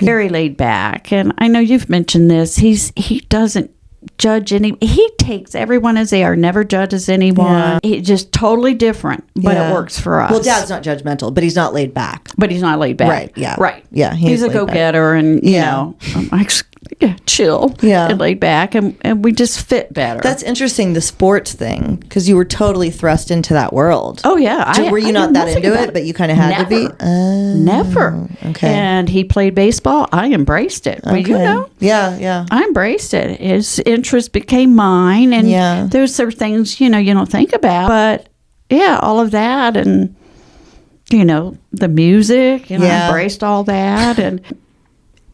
which was fine. It was great. I ended up enjoying all of it, but those weren't my interests. Yeah. I remember one time before he left, he said to me, what do you want to do? What are you, interested in? And I don't know. I don't know anymore. So I had to be alone, I think, to come back to that. Yeah. And to be, I just wasn't as stressed anymore. I was more relaxed, and I was me, and were you ever resentful financially? I would have been. Yeah, that was really hard. Great, right? Or not really. Well, no, it was upsetting. That was friends who were still married. They had their second houses on the lake. That's what I mean. Yeah, it was very hard. I had to start all over again. Right. I'm a social worker, so never made that much. Right. And, there were times, I got a roommate, in my 40s and getting a roommate. But, it is what it is. Yeah. And you still wouldn't trade any of it? No, not at this point. Right. Yeah. Right. Not at this point. For you all, it devastates me. Yeah. Because that sucks. We had such a great family. We had such a great family, and if we could have done it, I would have totally stayed with him. And I wished it had worked out until you all at least got out of high school. I would have, really wanted to do that. Yeah, because it was so hard on you all. Yeah. But for me personally, it ended up being the best thing that happened. Well, thank you for sharing that. That's a lot of heartache to share and look back on. And I didn't even really want to ask you, but I figured your answer would be that you did feel ultimately better about it. But I didn't know for sure, Okay, let's do our Instagram questions, because I'm probably going to make this 2 parts, because I know we've been going forever. Oh, okay. Okay, so how to start to repair. Oh, wait, actually, really quickly, though. Your education. So you are an MSW. You have a master's degree in social work. Yes. And worked over the years with victims of domestic violence, children, victims of child abuse. Like, how would you describe your education and work? Like, what do you do? Well, I was fortunate. Yeah, I always said it's interesting. From the time I was young, after I got over the thought of wanting to be president of the United States, I don't know. I wanted to help people. I just wanted to help people. A lot of it probably, when you look at those of us in social work or some of those fields, probably, a lot of it is healing yourself and wanting nobody else to go through what you did. We had a tough childhood. But that's what I always wanted to do. And I found out you could be a social worker. I'm like, that's great. And I did everything from working with pregnant teenagers and their families to working with children with behavioral and emotional disorders.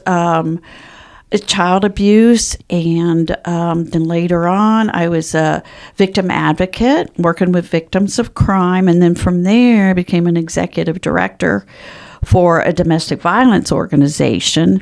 And my last 2 jobs I was director at Big Brothers Big Sisters, and then ended up, which was a great job, at a university working with students in crisis, whether it be financial, mental health, family, related. I feel like that was your favorite job of all of them, was it? Or can you even say? That was, I think it was my favorite job. Yeah.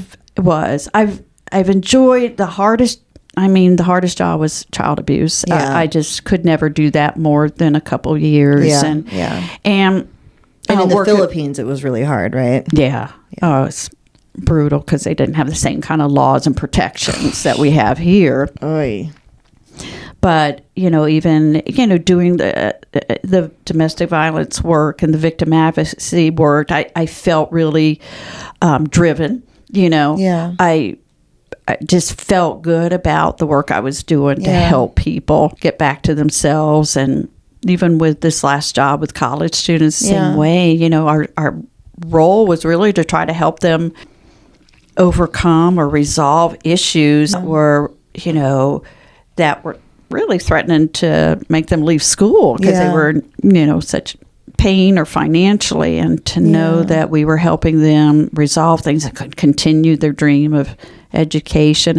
I love that I've had a varied experience and worked with people in many different kinds of situations. And overall, I joke all the time about, not a good career if you want to live well. Right. But I'm just really proud of the work that I have done. You should be. Yeah, it just feels good to know that you've worked hard. Helped a lot of people. Well, my other favorite job was being the youth director. Yeah, I was actually just thinking that. Yeah. My mom was the youth director at our church, working with my friends, basically. Your friends, and that was great. That was great fun. Didn't Scott write his essay about you to get into college? I think you were like his hero or whatever. Yeah, that's right. Yeah, he did. It wasn't me. Y'all were great. And, that was a fun. And we group. had some adventures. I'm taking. Well, and that's the other thing, just as an example. To Belize, overseas on a mission trip, and that was one of the family experiences too, because Dad played the music. Oh, yeah. Dad would play guitar, and it was a family experience. All of that. Yeah, you guys were partners in all of that. You were partners in Little League. You were partners with the church. You were partners in all things. Right. With us, always. Yeah. Okay, so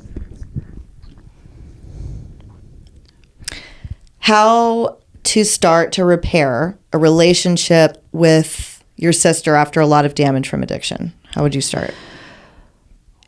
That's really, it is so hard. I think it's harder for siblings to repair than a parent, because siblings, in addition to being frustrated with a sibling who is using, there's the anger that you feel over, look what you're doing to my parents. Yeah.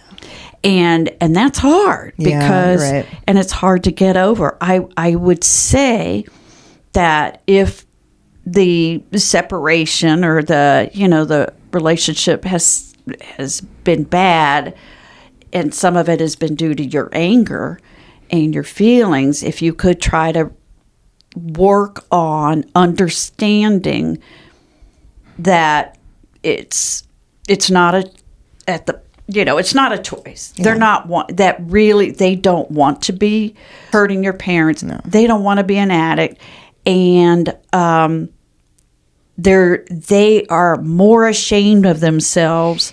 They experience more shame than anyone else could ever put on them. Yeah. So it doesn't help if you could kind of think to yourself, remind them of that, and remind yourself, and then know that it's a process. It's not just the pass fail. That would just really change my mindset, knowing this is not a pass fail. Like, oh my gosh, you did it again. Forget it. Yeah. It was a relapse that, anyone learning any skill, you go through a plateau and then you learn some more. If you can help yourself by remembering some of these things and thinking about them in these terms and not expecting them to get clean because of anything you're able to say or do. Right. That's hard. It's hard. Yeah. But if you want to repair relationships, start with where they're at and showing acceptance for where they're at. You don't agree, you don't not, but accept, okay, this is my brother. This is what he's going through right now. I would like a relationship with him. I'm going to set my own boundaries. I'm not going to give him money or anything like that. But I'd like to see him from time to time, and let's try to connect where we can. Yeah. If any of that makes sense. What if it's the addict? I think it might be the addict asking. Oh, I'm sorry. No, but that's still very helpful for both sides. Oh, okay. Because I don't actually know. But if you're the addict, how do you start to repair? Okay. That's hard. You really? Yeah. It's really hard. Well, you really have to acknowledge their anger. You have to acknowledge and understand why they're so angry and upset with you. And acknowledge that and not be afraid to say, I get it. I know why you're angry. I get it. I'm angry too. I'm upset with myself too. This is not what I want. And try to maybe like baby steps. Yeah. Like, can you just start with texting? I miss you. I get it. I know why you're so angry with me. You know, if there's any way we can connect, I'd really appreciate that. And kind of maybe even, share a little bit about, your journey, where you're at now, and just say, I'm not perfect. I may relapse again. This is what I'm trying to do. But start little. Just start reach little. out and acknowledge right up front that they have a right to feel what they're feeling. Yeah. You don't blame them one bit. Yeah. But you're hoping that through time and you're going to keep growing and want to keep growing, and you're going to screw up and take and mess up. But your love for them is such that you like to try to find a way to connect. Okay. Oh, I like that. That's good. And I would say, just not forcing it, No, not at all. Give them, it's got to be on their terms. Right. Yeah. This is from one of my friends, actually, one of the girls I went to New York with. What are you the most proud of Janine for? Oh, well, there's so many things. That you're doing a podcast, you're speaking out, you're not afraid to share your story because you know it will help those who are going through the same thing, and you're helping other people to understand what it's really like. And your willingness to do that, to continue to put yourself out there, to share, give hope to people.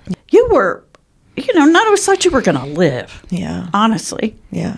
And look where you're at now, and to be willing to, to provide that hope, and also, advice is the wrong word, but giving people tools. Yeah, I try. Yeah. That, and they may not hear it now, but in a year from now, she said to do this. You're helping people. You're not just like this positive, like, hey, just change your mindset. This is, you could do it in 3 easy steps. Right. You're talking about the reality. Yeah. They know you've been where they've been. You're sharing other people's stories so they can get a sense of there are different ways to get there, but don't ever give up hope. Yeah. And I think, you could have just gone on with your life. You could have just gotten back on track and done whatever. But you're, even financially, you're doing something that's not, out of the love of trying to help others. Yeah. Not like, I'm going to make a ton of money with this, because you're not. Right. Right. And I think you've always been you just communicate so well. You explain things so well. Obviously everyone probably knows how smart you are, and you have a way of explaining things that people get. And I'm just proud that you are doing this. I see it as a mission. Aww. Yeah. Well, thanks, Mom. Oh, did you get over the fear of the call coming? My mom still struggles with this one, saying I'm dead. Right. I did. After it took a couple of years after you got clean. Oh, it did? Yeah, it took a couple of years. Okay. Before it finally sunk in, that it's okay. Okay. Yeah, tell your mom to be patient. It will come. Yeah. But your body has reacted this way for so long in your mind, like every night. It's almost like, yeah. Yeah. But it took some time. Okay. I'll be honest about that. Okay. So, and then Lisa Dickinson said, tell her I love her and miss her. Oh, Lisa, I love you and miss you too. And then this question I told you about, so there's someone who, her husband was an addict or the father of her baby, and she's worried, her son is 5, and she's worried already that should she be policing his friends more? In her words, should I be more of a helicopter parent and try to control basically who he's hanging out with so that he doesn't become an addict too? Yeah. No. That's my simple answer. No, you want to do that because you really want to protect them. You don't want any of your children to go through that. But in the attempts to helicopter, hover around them, it unintentionally gives the feeling of, they can't, they can't make decisions for themselves. They can't, It takes away their agency, their sense of agency, I guess. Thank you. It takes away their sense of agency, and they sense that, well, what's wrong with me that she has to, kind of hover over me and tell me, does she not trust me? Am I incapable? Can I not do this? And they're 5. You got to remember they're 5. Yeah. And, you just have to, trust yourself that you're going to do the best job you're going to do, and trust them, within appropriate boundaries to make choices. At 5, now's their chance to learn how to make friends, to know who to, safely. Yeah. And this is when they learn those skills. They learn those skills, and they need to be able to figure things out for themselves and not have someone say, no, you can't hang out with them. Okay. And trust that they have the agency to, I don't know, I don't like this boy, or whatever. Okay. No, that makes sense. Yeah. Okay, last one. When were you first aware that I had a problem? Well, it's two things. One was when you were in LA. It was years before I realized you had a cocaine problem. Yeah. Probably not till the very end. The very end, yeah. And that's where I made the most mistakes in constantly giving you money. Yeah. One time pay for rent, pay for your SAG card. Yeah. You were this or that. I'd say, oh, it's just so hard to be in LA and live in LA. And I made excuses. That's where I was in total denial. It wasn't until probably the end, and then I finally told last you. year or I was so. I have to leave. You. This is bad. Yeah, it took a long time. Well, again, a moment with Dad. I didn't want to leave LA. Everybody was telling me to leave LA. I didn't want to. I'd lost my car. Coke problem was bad. Yeah. And I remember walking to the store that I worked in, and right when I got there, Dad called, and I answered, and I went into the bathroom at that little store, and he said, Nir. He was worried. And I was like, hey, yeah, what? And he was like, and I should have asked him what made him do this, but he was like, you're still my daughter. And I feel like you're dying. Wow. And I said, I know, me too. And he said, that's it. You leave today. If your next phone call to me is not that your mother is coming to get you with a truck, today, you don't call me back. Well, and I wonder if I called him.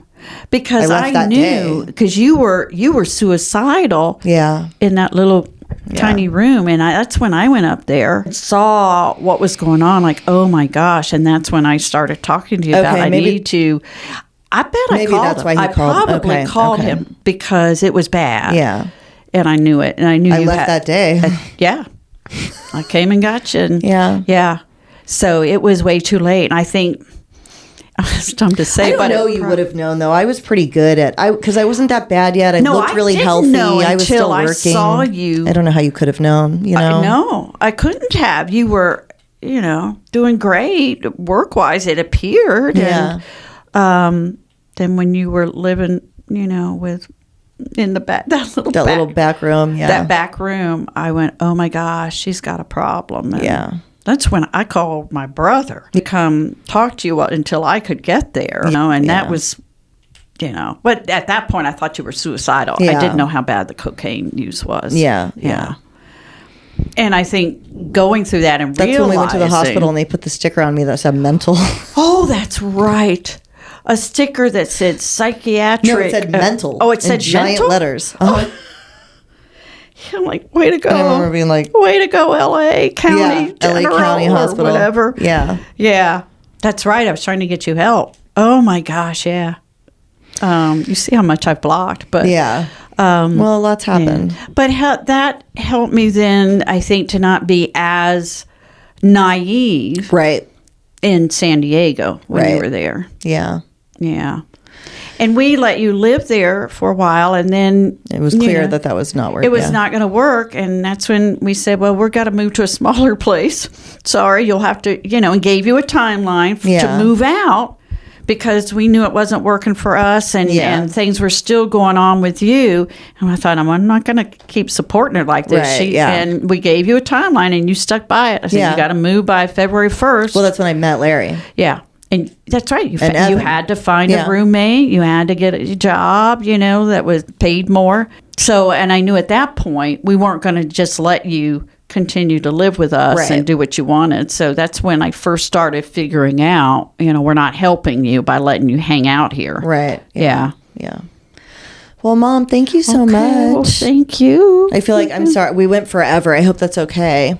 Well, we're at 2 hours. It's okay. And there's more that we could even talk about. It's like, I want to do, one of the things I'd like to do is have check-ins with you from time to time where we can't, because there are more questions. I just don't want to keep going. Do you know what I mean? Yeah. So it's like where we can do check-ins. Well, because it is so helpful for people to hear. Yeah. And I think even like almost if, there could be, a check-in with, where I talk with family members or, answer family member questions. Yeah, so because I learned a lot and it was the hard way, but I think what I finally learned to do while still being painful and you're afraid was what I could live with. Yeah. Because you got to do what you can live with. And you got to not listen to people say, you're enabling. And, well, that's what Nate said to me, too, with Skylar. He was like, you have to do what you can live with. Right. You have to do what you can live with and hope for the best. Yeah. And you were lucky.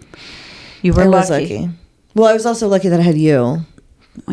Thank you. I mean, seriously, that's a huge part of it's why I'm alive, and I am very grateful that I had you and your intelligence and experience and education and resources, but for so many people that don't. I know. That's kind of why we're doing this. But I know. Okay. I'm glad I have 10 years. I can't believe it. I'm so proud of you. And thank you so much for doing this. It's a great day. Sure. Okay. Bye.